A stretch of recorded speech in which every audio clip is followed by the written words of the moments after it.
Gratitude is one of those missing elements that's so needed and yet so forgotten.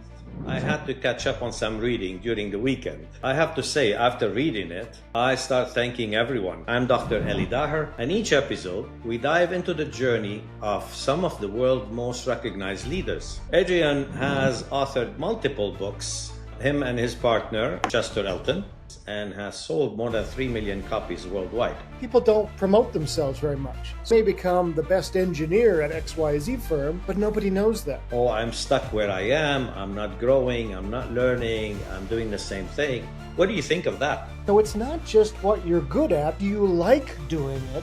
And is there a market for it? Those three have to come together. Take 1 hour a week and work on your next thing and be the best that you can be where you exist. This kind of giving first and then receiving after, I think that's also key. It has to begin with, I want to give.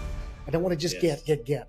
And people will sense that about you if you're a giver. I love that you said that. Life is short. Make sure your work matters and find a place where you can feel valued, you feel like you're making a difference, and you feel like you're recognized for the work that you contribute.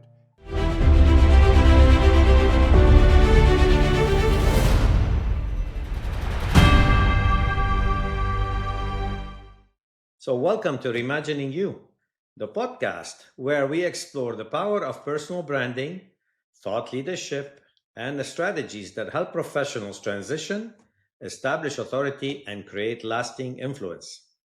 I'm Dr. Elie, and each episode, we dive into the journey of some of the world's most recognized leaders, unpacking how they build their brand, claim credibility, and turn their expertise into impact. So today, I'm honored to welcome one of the most influential voices in leadership and workplace culture, Adrian Gostick. Good morning, Adrian. Hello. Good evening there. Good morning for me. Great. So just for people just to introduce Adrian, Adrian has authored multiple books, New York bestsellers. Him and his partner, Chester Elton. Some of the books are very well known, like The Carrot Principle, The All In, Leading with Gratitude, and Anxiety at Work. Their work has been translated into more than 30 languages and has sold more than 3 million copies worldwide. Of course, they've been featured in the New York Times, the Wall Street Journals, and Forbes. But today, we're going beyond leadership and workplace culture. We're diving into their personal journey of becoming global recognized thought leaders. So we're going to dive in with Adrian. Thank you, Adrian, for accepting the invitation to be on our show. Thanks.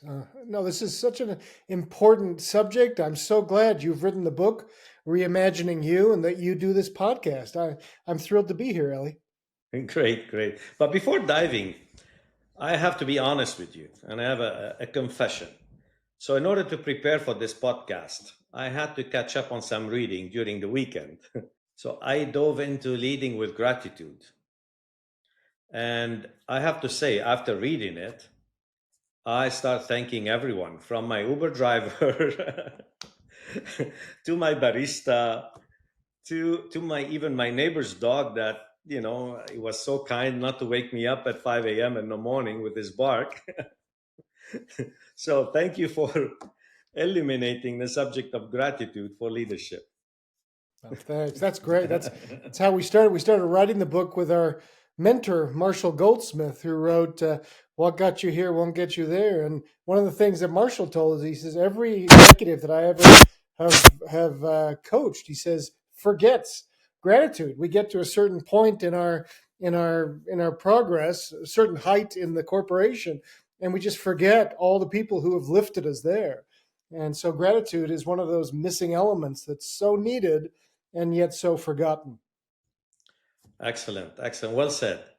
Well, let's start with you, Adrian. I mean, you were an employee before you worked in organizations. How did you discover your mission?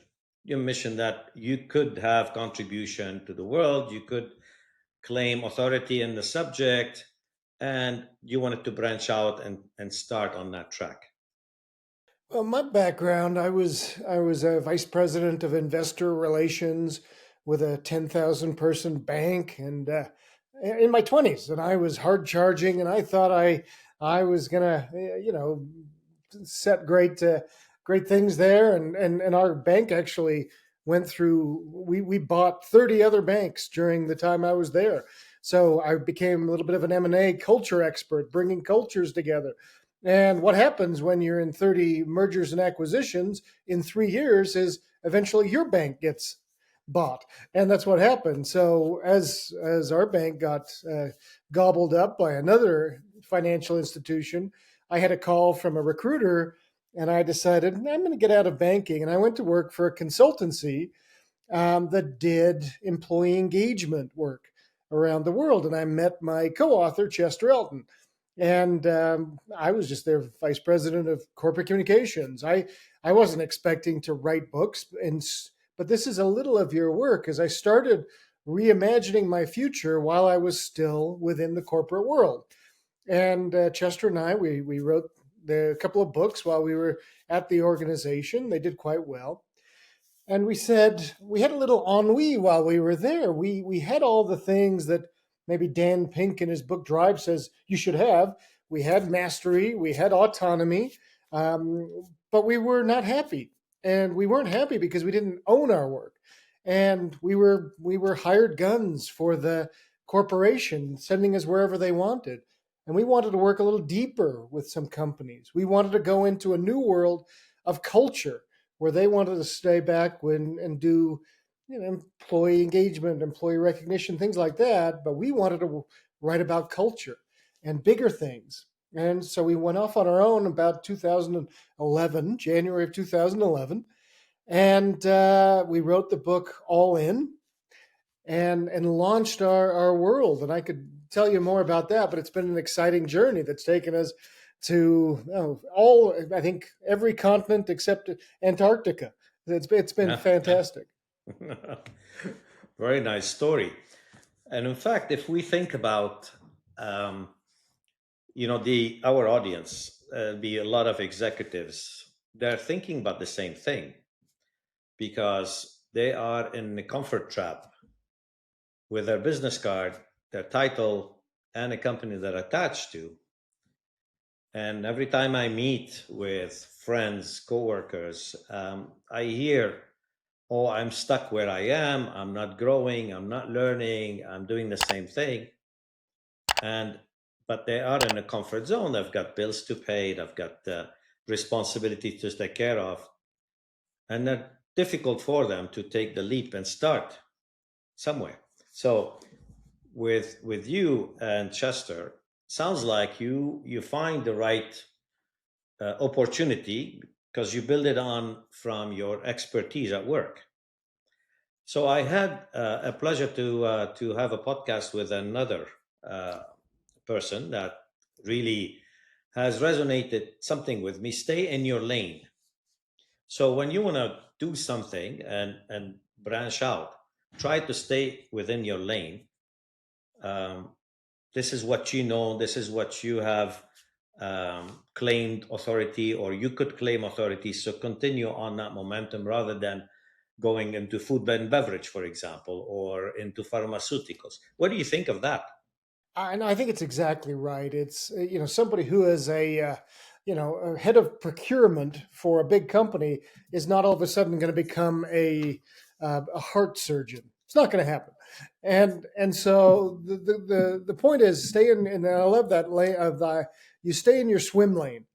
Is so if you, like, for example, with us, we were working in business consulting within this organization. Well, that's what we're still doing, but we've broadened that too. It doesn't mean that you have to continue, if you're, say, in procurement, that you always have to do that as a consultant, but you're still going to be in something. Maybe you become an importer exporter, or there's something that you're going to be doing to use that skill set that you have built up versus starting over.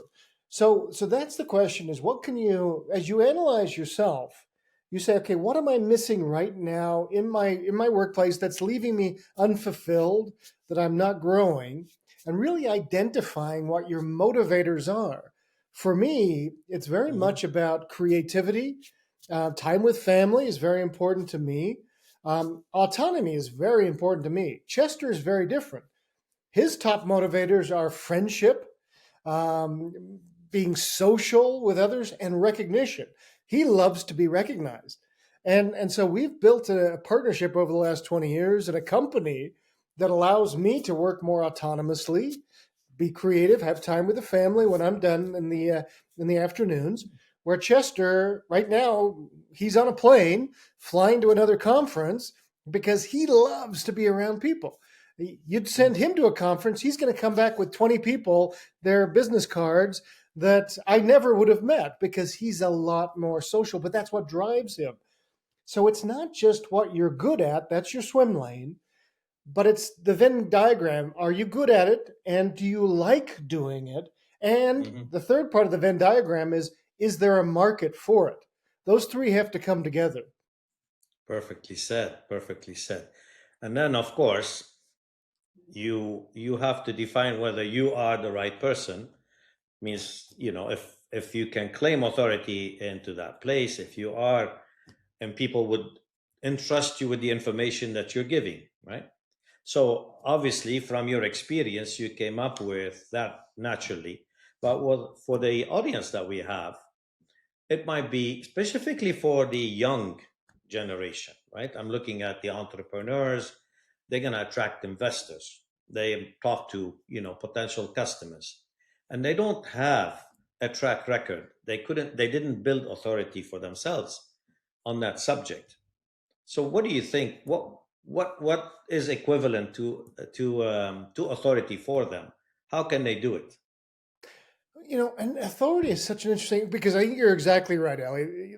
What we find, credibility is built in two ways. One is you become good at something, um, and that you build up expertise in this area that is my area. The second is that people recognize you for having that authority. That's harder. Yes. Yeah, and so credibility is built in two ways, and the problem is somebody, especially with technical, engineering, financial roles that are not very, public facing, if you will. People don't promote themselves very much, so they may become the best engineer at XYZ firm, but nobody knows that.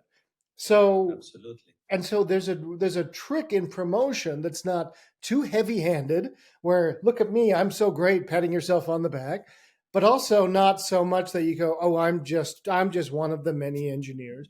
No, you talk about, I was working on this great project, and you tell the story of this project, and in a way you're talking about how good you are without really telling people how good you are. So there are ways Mhm. to do this that are subtle, but you have to remember there's two ways there. Now you're also asking, okay, what if I don't have, I'm not the CEO of this, or the managing director of this firm. And I have people that come up to me after one of my speaking engagements. They'll say, "Oh, I'd love to do what you do." And I say, "Well, where are you right now?" And they'll say, "Well, I'm director of the call center at Kuwaiti Bank." And I said, "Great, then go be the best director of call center at Kuwaiti Bank that they've ever had, and come up with stories and find ways to engage your people." That's where you begin. Is you find the credibility where you are and be the best that you can be where you exist. Well done. Well done. That's a great advice. So you talked about the difference between you and Chester in terms of social network, and you with the work-life balance or the family time. So I'm going to talk about network, because that's another uh, change, if you want to say. If you're in the corporate world, your network is in conferences, in with your colleagues, with your customers, and this is an exchange of business cards. I was talking to other podcast guests that I had. They classify and they categorize their network, and really it's all about engaging the network. to leverage them to propagate your knowledge and then to actually learn also from them. And that becomes an interaction and an engagement. So I mean, I know Chester, for example, if you look at his LinkedIn, he has 560,000 followers, you know. Yeah, I God know. bless I him. think I have almost 20,000, and I feel like, oh no, nobody knows me. So what do you think? What do you think the difference here? I mean, Chester looks like obviously he likes that amount of followers and the engagement, but I mean, you're equally happy and successful. So how do we compare notes? Great question. And it's really what drives you as well, what you're looking for. Chester thrives on that kind of connection. After he lands on this flight, I just texted with him before he was sitting on the plane.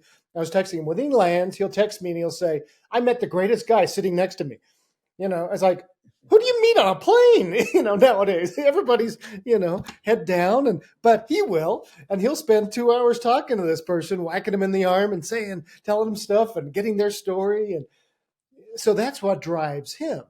So networking now for me, like I said, I'm quite happy to work on my computer and chat with a few clients in the day and really dive deep and not be a social butterfly. So Chester's pushed me as well. When, like for instance, when we were back at the corporate days, he would say, "Look, go have lunch with a different person each day from one of your peers, one of the other vice presidents in the organization."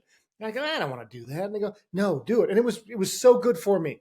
And I went and forced myself to do it. And so sometimes getting out of our comfort zone is very good. And that's what he's encouraged me to do as well. So, if I'm at a conference, I'm looking for stories. I'm meeting people. I'm being more social than I normally would be. And for him, because he meets so many people, I try to force him to say, okay, now follow up with them. And both are important.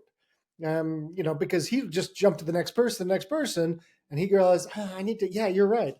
I met Elie the other day. I need to go back and ask him. And sometimes those turn into wonderful long-term relationships, but you've got to let them build as well. So, yeah, the point is, right, get out of your comfort zone, go network with people outside of your organization, your company, but you can still be in the swim lane, but those are the people you are going to be using when you make the leap to your independence or your retirement or where you want other work. Very good. I think the for networking perspective, I think it's good to start now and expand your network and your sphere of influence and your sphere of engagement beyond your business, beyond your customers. I mean, I would encourage our audience to go and be part of the community, go on a town hall, go to startup meetings, mentor somebody if you have experience. And this is a great way, volunteer somewhere if you can. That you'll meet a lot of people everywhere. And you're absolutely right. You can leverage this network later on for engagement or pure relationship, professional relationship or business relationship that you can monetize later on or you can leverage when you leave. Absolutely. I wish I am working on that too. That's why I tried to reach you. I leveraged a friend of ours that introduced me to you. And it's And amazing, yeah, just you know, those friendships that because it was CB Bowman who runs a big coaching consultancy, and she said, "Hey, you've got to meet Elie," and I was like, "Hey, CB, if you say we're going to be friends, we are." And so, yeah. The yes, problem is sometimes, like I just got an email this weekend from somebody at Chevron, a big company. He's about to retire, and he wants to do coaching. And he says, "Okay, so where should I begin?" I was like, "You should have been doing this months ago." So, yeah, but I give him some names. The point is, do this now. Don't wait, because people think, "Well, I'm so busy now." It's like, no, take 1 hour a week. That's all. Just 1 hour a week, and work on your next thing. That's yes. a simple step that you can do. And like you said, maybe it's a networking event. Maybe it's taking somebody to lunch who's doing this independently, like yourself, or whatever it is. 1 hour a week devote to your next thing. Absolutely. And thank you for that, because Reimagining You book is all about the 10 steps that walk you through from finding your mission to your unique value, claiming credibility, identifying your tone of voice, your communication way, and then go build your digital presence, your physical presence, your network, and then monetize on that. So this is a great segue into my book. Thank you. We should advise your friend to buy my book when it is launched, right? Very, very good. So let's segue a little bit into um, how did you become New York bestseller in your book? And that's a challenge because for a lot of people that publish, and I know I met Dr. Marshall one day. We're also colleagues as well, and he's a great mentor. He wrote my book forward as well, and I asked him on how do I become New York bestseller, and it was a long answer, but Yeah, no, it frankly, is. It's quite an answer. Yeah, exactly. So how do you? Yeah, and I'm actually ghostwriting a book for Marshall right now. So yeah, Marshall and I speak quite often. Marshall Goldsmith, for anybody who's listening who doesn't know him. So take you back a little bit, give you a little story since we have a little time, but I think it's a fun one. So Yeah. so when Chester and I started working together for this consultancy, but it was a pretty big company. They had about I think about the time 1,700 employees. So it's a mid-sized company. And I was their VP of communications. He was running sales up in the Northeast of the U.S. And he was working with some really cool companies like Johnson and Johnson and others who were doing some really creative things with engaging their employees. And he says, "We should write a book."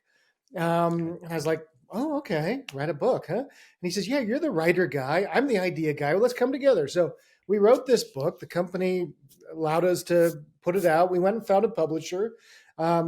Like a little publisher in the state of Utah in the U.S. They just had done small books before, but we met on a park bench outside of their barn that they had their publishing house in, and we signed the contract. We had no idea it was that easy, and we ended up selling 40,000 copies of that little book. And we thought, well, that's about normal. They said, no. That's like Rockstar. Yeah, They said, if a book sells like 5,000 copies, it's a hit. You've done 8 times that. So we said, okay. They said, what else you got? And we, I don't know. We thought that was it. We write the book and then we can be consultants. And they said, no, give me more. So allegorical stories were quite big at the time. Patrick Lencioni and others were writing these kind of fables. So we wrote a little fable book called The 24 Carat Manager, using the carrot theme. Okay. And it did really well around the world, actually. It sold pretty well in the US, but around the world, like China, it sold hundreds of thousands of copies in China. And we were over there speaking quite often. And so Chester one day was speaking in China, and thousands of people had come out to watch him. And there was a New York Times reporter in the audience. So a reporter from the New York Times. And the next day on the front page of the business section was a story about Chester Elton in China being mobbed by thousands of people, treating him like a rock star. And the headline was, all these people flocking to see Chester Elton. And it says, Chester who? ? And we got a call that day from a famous editor at Simon & Schuster, a big publisher in the U.S., in New York. His name was Fred Hills, and he had discovered a little guy by the name of Stephen Covey, the 7 Habits, right? You know that. So he had discovered him and Marcus Buckingham and others. And so he says, hey, what's happening to you in China, we can do for you around the world. Publish with us. So we did our next book, a data-driven book, you mentioned, The Carrot Principle, with Simon & Schuster. And so a few things happened. So how do you get a New York Times seller is we'd already written several books that had done fairly well. We'd built up our reputation. We wrote a really good book with them that they challenged and they pushed us and they made it data driven. And so we actually found some unique data that they, Willis Towers Watson allowed us to use. That was proprietary for the book. We did a big media push. We were on every station you could imagine. We had a saying of 5 things a day we would do. We would be on a podcast. We would do an interview. We would write an article for something. 5 things every day. We also had a network of people around the world that we asked to promote it, which was huge as well, because at that time, 2010, 2011, social media was just getting started. So people would promote the book, our friends. So there was a whole thing, list of things that we did to promote it, to get it out there. We also, consultants ourselves, we called in every favor we could. Any client, we would ask them, hey, buy 200 copies and we will come speak for you, or whatever it was, buy 500 copies and in lieu of, and they did. And so things started happening. And the first week, I think we sold 13,000 copies of the book. Within a year, we'd sold 100,000 copies of that book, and it kept selling. And the Carrot Principle, I think, is now sold over 600,000 copies. And in 2022, I think it was, we reissued the book as Leading with Gratitude. So we redid the book, new data, new stories, and we called it Leading with Gratitude because gratitude is bigger than just recognition. So anyway, so long story, that's how we got there. But it's been a fun ride. I love the story. I love the story, and its resilience is persistence, is a lot of movement between digital and physical that you require, and a lot of focus too. So for our audience, once you claim authority, you know your mission, you claim authority, you have your unique value, and you establish the tone of voice you want to have, then the next is to really go into the visible. So go with the social media, and you'll have a different strategy. Maybe work through LinkedIn, through different medium, YouTube, whatever that the right medium that would serve your purpose. And of course, there is a lot of physical artifacts. You talked about podcasts, but you talked about conferences. You talk about speaking engagement. Um, Trading off between, okay, for you was, okay, I'll give you a certain amount of books and we'll come speak, or you'll buy a certain amount of books and we'll come speak. So this kind of giving first and then receiving after, I think that's also key, that I've learned from you and from other guests that I had. So that's a very good point. I love that. I want to build on, because you're exactly right, Elie. People know when it's only in it for you, right? I mean, they just smell it on you. But if Yeah, I'm yeah. giving, if I'm like, I mean, right now I'm here to help you with your podcast, and I want to, but in turn, you're promoting me, and it's wonderful. But it has to begin with, I want to give. I don't want to Yes, just yes, get. And people will sense that about you if you're a giver. I love that you said that. yes. And as you acquire this knowledge, and you become, one of the senior leaders in this world, I think our role, and I'm pretty um, old age, if you want to say, in terms of I've got 45 plus years of corporate world. So one thing that I start behaving is I become a coach to the people rather than managing the people. So by coaching is, I'm giving them, I'm mentoring them as well, and that's the first sign. And you give back your knowledge.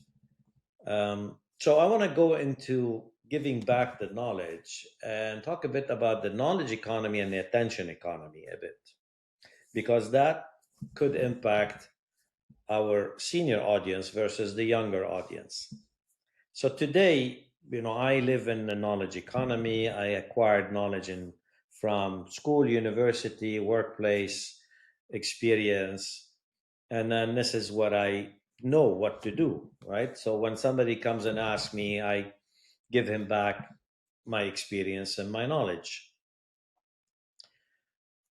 If I look at different crafts, such as doctors or lawyers, so the most famous doctor in the world might have an exposure to about 500 to 600 MRIs, 1,000 MRIs with all the tests, let's say for a serious illness. And based on his experience, based on all the data and demographic that he had, he could advise on the course of treatment. So let's take two doctors, Dr. A and Dr. B. They're both famous. They both have the same amount of knowledge of MRIs and exposure and whatever. With the age of AI today, any doctor can beat that, in fact, because they could go and upload that MRI for their particular patient with the respective tests, with the relevant tests, and then AI will go through 50,000 MRIs and then compare and give you diagnostic, which could be a bit more accurate than the most famous doctor. So here I'm democratizing or commoditizing knowledge. So what will happen to these doctors or to the lawyers, in a matter of fact, because the same thing applies. And here I would bring in the attention economy or the attention economy, right? Because what differentiates Dr. A to Dr. B is not their knowledge anymore. It'll be their emotional intelligence, their adaptability, their creativity. So they look at the patient, they look at his needs or her needs, has money that could go somewhere to pay or have no insurance, have children, have a dynamic lifestyle where they have to travel for work or they're sitting at home. So with these perspectives, the doctor can apply emotional intelligence and then can advise on the course of action. So that's Dr. A. Dr. B could probably have little emotional intelligence and will follow the book by the gold standard, and this is how you treat a patient. So that shifts from the knowledge economy to the attention economy, where emotional intelligence, adaptability, and creativity is key, and that's where the younger generation is coming. So for me, as a senior person, I have to unlearn a lot and start engaging with more emotions and more creativity and embrace the unlearning and relearn again from the young minds. So I'm opening this parenthesis. I want to listen to your views on that because it's important to illuminate or have some light on the subject, particularly for the senior executives that are looking to leave, stay in their lane, and then take their knowledge forward and start monetizing on that knowledge where this knowledge could be replaced. It's such an important and good question, and I by no means profess to be, the expert on this. Other than you and I are old enough to have seen trends come before. I was working in journalism when the internet came around, and everybody predicted that newspapers would be dead within 3 or 4 years. Well, Yeah. they eventually did change. They're still online, but print took about 30 years to fade out, and because the generation wanted it, they wanted to keep holding things on the subway as they were riding into work or whatever it Yes. was, and that tactile feel. So things do change quite slowly, but there's also, and they do eventually happen, but there's always going to be a need for humanity. And so what AI is starting to do, you're exactly right. So, for example, somebody could write a book today with AI. It's terrible. It looks like you've just hired a college first year or university first year student to do it, and it's boring and it's repetitive. But it'll get better. It doesn't mean it. They'll get better and better with this. So Yeah. what do we bring as humans is exactly what you're saying is it's your empathy, it's your ability to see and connect things that robotics can't. and its ability to actually care and dive deep. We will give more to somebody that as a leader, especially, who understands my unique needs, who listens and is compassionate and caring. Well, likewise with coaching, as an advisor, the people you're talking about will be advisors, and I can plug things in now to Genie or Chat GPT or whoever, whatever system I want to use, and it will tell me, here's what you should do, Adrian. You should do this, this, and this. Great. An advisor who has wisdom, who has seen things in their swim lane, as we said earlier, is going to give me knowledge that I can't get even from all the accumulation. So there's always going to be a place for that, but we can't fight it. We have to realize it's coming, and don't fight the knowledge part of things. But I love your term, it's the attention economy. It's, how do we develop our EQ, because that's what people will buy from us in the future. Nice, very nice. I'm sure along the way on your journey, you have lessons to share, lessons that impacted you positively or negatively. Anything you would like to share with our audience? Well, one of the things I mentioned earlier, we were in the corporate world. We were doing very well. We were making lots of money. I think in the company of 1,700 people, Chester was the second highest paid. I was the fourth highest paid. We should have stayed there forever. We had lots of autonomy. We could go kind of do what we wanted to do. We were the best in the world at what we did, and we were miserable. And don't ignore those feelings. If you are frustrated, it's, you mentioned earlier, Elie, the sort of the golden handcuffs that keep you there, the financial side. No, we are so much happier because we went and pursued our passions. Yeah, 2020 came and it was a hard year, but we still made enough to pay our mortgages and get through the hard years. But we've also had amazing years. But most importantly is we get to choose the clients we work with. We get to choose who we hire and who we work with, who we interact with, and we began that before we left, because we knew, yeah, we're not happy here, but it was still a great company we worked for. It's still there's nothing wrong with the company. It just wasn't the place for us. So life is short. Make Yes, sure yes. your work matters, and find a place where you can feel valued, you feel like you're making a difference, and you feel like you're recognized for the work that you contribute. If you're there right now, stay and love it, and keep growing and developing. Push yourself to learn more, have a learning mentality. But if you're not, then work on it. Work now. Don't leap into the unknown. Work today, 1 hour a week even, to get to the next place. Perfectly said. Perfectly said. Um, I think the key that you mentioned is do not ignore the signs. And I see it a lot. I mean, we've got a lot of groups here. We're pretty socially active with the social network, with the cycling network, with the sports network, with whatever network, school network.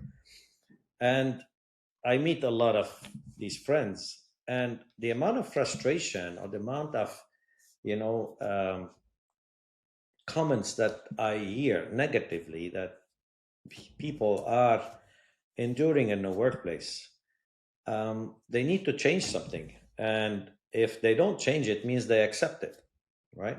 So that's unfortunate.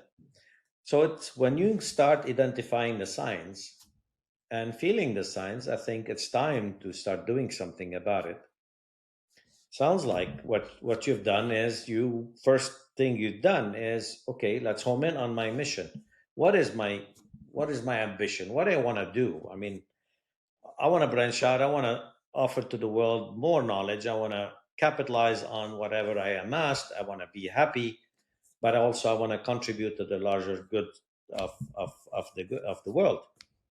So start with a mission, define it, refine it, and then see if you have authority or if you can claim authority and credibility, because that's the other piece that you have to work on it. If you don't have it, or it's not going to be visible, you need to start working on it. Read, research, learn, take a course, engage with somebody, take a coach, start developing that. I had one podcast with a young entrepreneur, and his journey was fantastic. He had to really learn a lot to claim credibility in the domain that he is in, because it wasn't in his lane. It wasn't in his swim lane. He had to branch out, but he had a great idea and he had to claim credibility. So he was resilient. He was,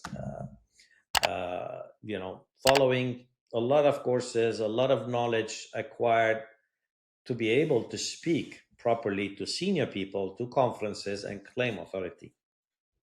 And of course, when you finish that, then you start putting it out in the open as a visible, and you just happen to be discovered with that. There's some luck in it. Yeah, exactly. So some luck might come their way. Somebody would listen to their pitch. Somebody would listen to that idea, and they'll say, "Hey, why don't we join hands together?" And the rest is history, right? And everything you're saying, I encourage people to pick up a copy of Reimagining You, because you're laying it out exactly right. And I will say too, a lot of people are so worried about, I don't have the authority. And I remember when I was back in my corporate world, we brought in a speaker to speak to our salespeople, and he was a sales guru. And the company spent a lot of money bringing him in, around like $40,000. So he was a high level, high impact speaker. And we all listened to him tell us all on sales, and everybody thought it was great. And I asked him afterwards, so what's your pedigree? Like, what's your background? He says, well, I used to sell t-shirts. I was like, we just paid $40,000 to listen to a t-shirt salesman? But he just claimed that. So one of the things I deal with a lot of speakers and authors that I'm ghostwriting their books, and imposter syndrome is a big thing too, where people go, "Oh, I'm not as cool as Elie. Look, he's got a PhD. He's got this. He's written a book. He's so cool." It's like, okay, just claim some credibility because you have some, and quit feeling like you're an imposter. Go out there, be confident after you're exactly right. What is my mission? Mine is to help leaders build great workplace cultures. That's my mission. I'm starting to have credibility around it. But when I first started writing about culture, we'd done nothing around culture. Everything had been around employee engagement, employee recognition. But we just said, we're hearing a lot about culture. I'm going to write about it. And we wrote a book on culture that sold 150,000 copies. Just like, sometimes just go do it. Quit being so scared. Quit having imposter syndrome. Realize you're just as good as anyone else, and you should have a voice. So that would be my charge to people. I love that. By the way, Leading with Gratitude is a fascinating book. I read through the 8 principles? Absolutely. And they're all fantastic. And I think everybody can take those and apply them at the workplace. Being a leader, you apply those. It's not only saying thank you. Thank you is one of them, but there is another 7 that they could benefit from. And my next post on LinkedIn will be about leading with gratitude. So it'll be tomorrow, the day after, because tag me and we'll a fascinating one. And I will let you know so you can comment on it. Thanks. That'd be great. Yeah. Wonderful. Adrian, it was a pleasure. Thank you for your engagement. Thank you for your insights. I appreciate that and appreciate your time. And on behalf of the audience, thank you. Well, thank you, Elie, for all you're doing for all of us who want to keep reimagining ourselves. So thank you. And thanks, everybody, for listening to me today as well. Thanks, everybody.